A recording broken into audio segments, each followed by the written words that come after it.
Hey y'all, it's Kim again. So this is just a continuation of a document from PolitiFact. It says how 9/11 attacks help shape modern misinformation and like conspiracy theories.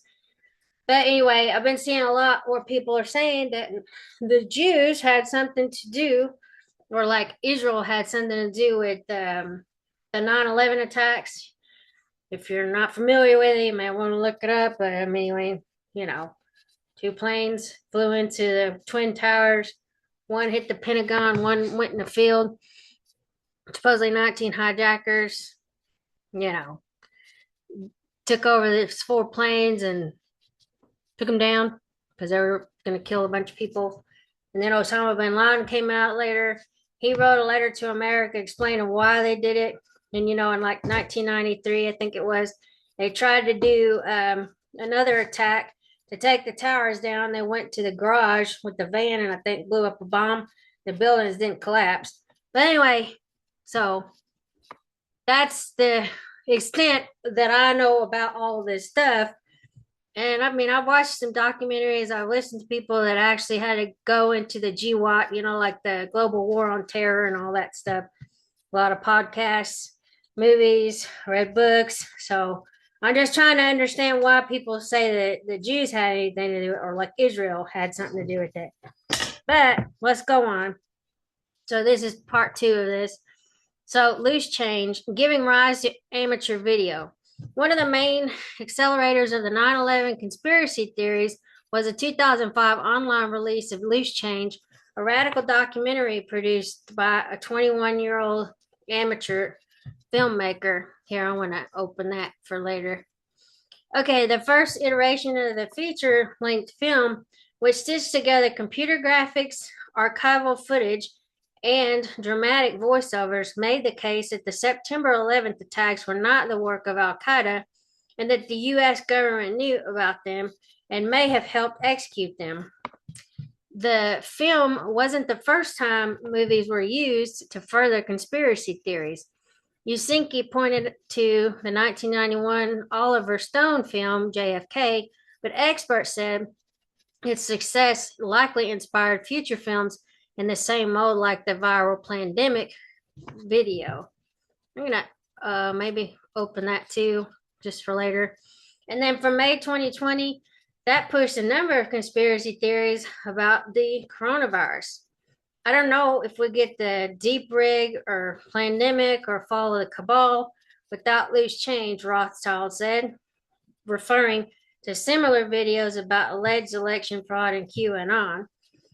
When people can make their own conspiracy theory videos and post them, you get a whole new level of conspiracy theory thinking, Olmsted added.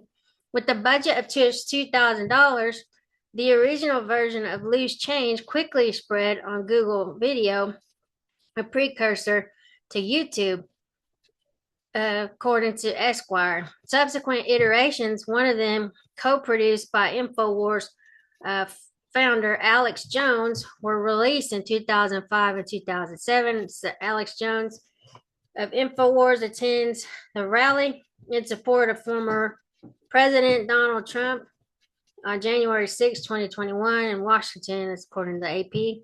Okay, it's a brilliant piece of agitprop, Finster set. I've never heard that word. It utilized the documentary form. It utilized the video or available video editing technology. It utilized Google Earth extremely well and did so at almost no cost other than time to the creators. Well paced, well edited. It became part of any sort of conspiracy theorist way of promoting their theories and finding an audience for them.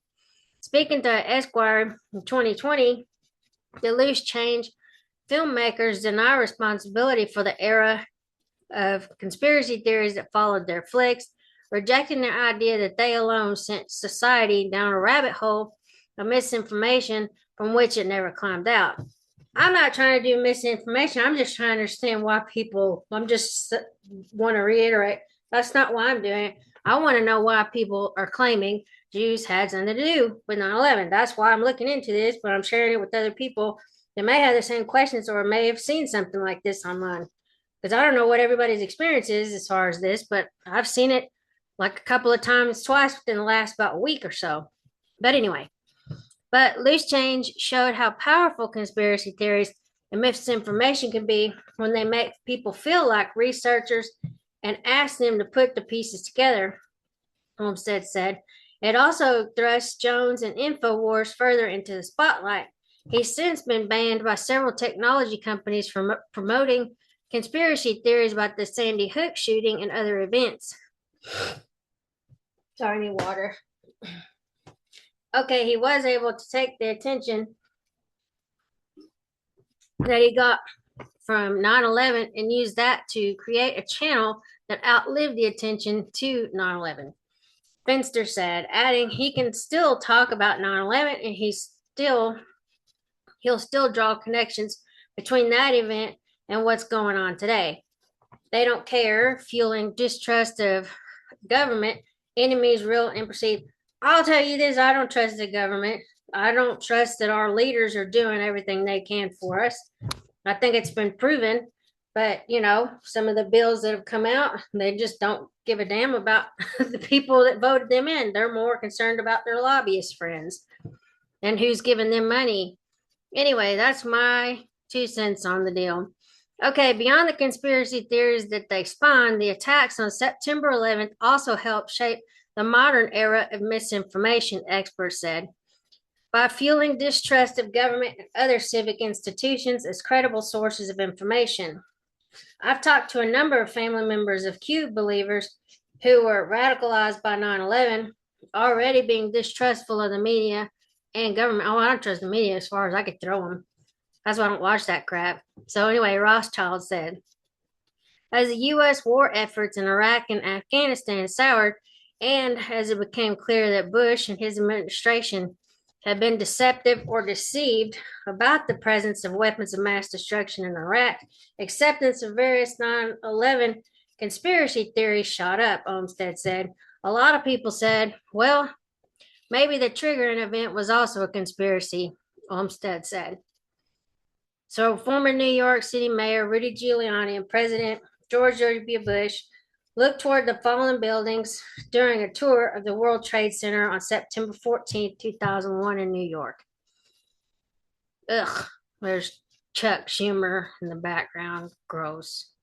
Okay. The pattern reflected the rising fears that the real enemies were actually internal to the U.S., experts said.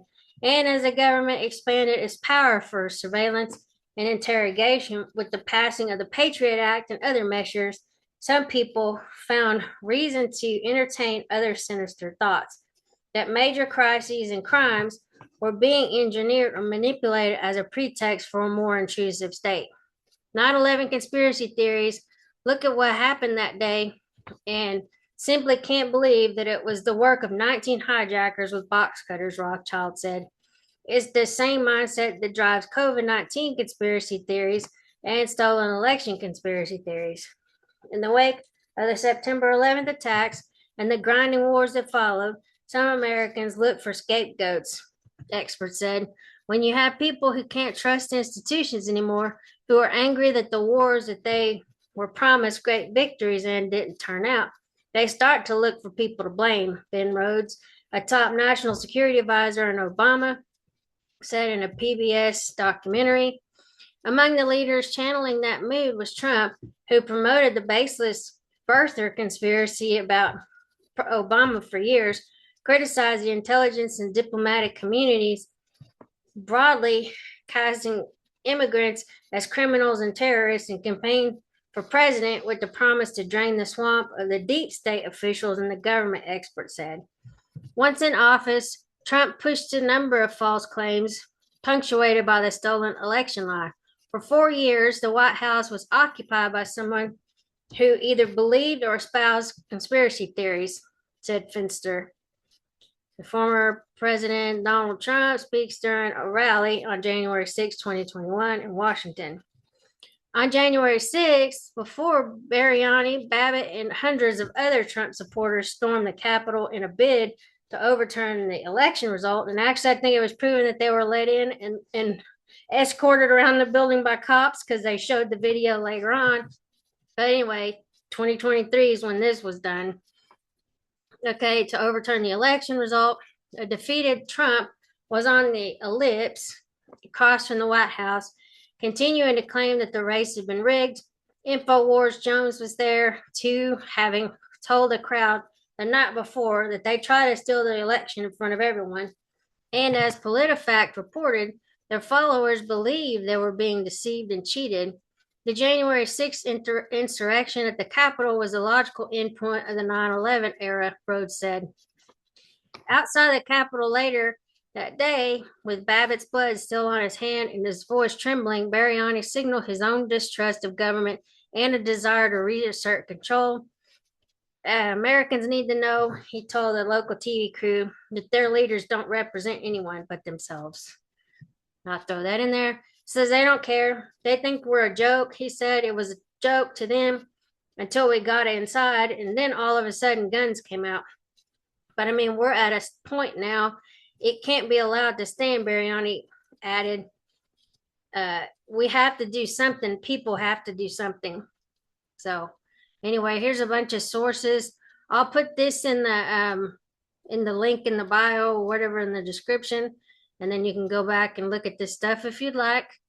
Anyway, I'll talk to y'all later. Have a good afternoon. Bye.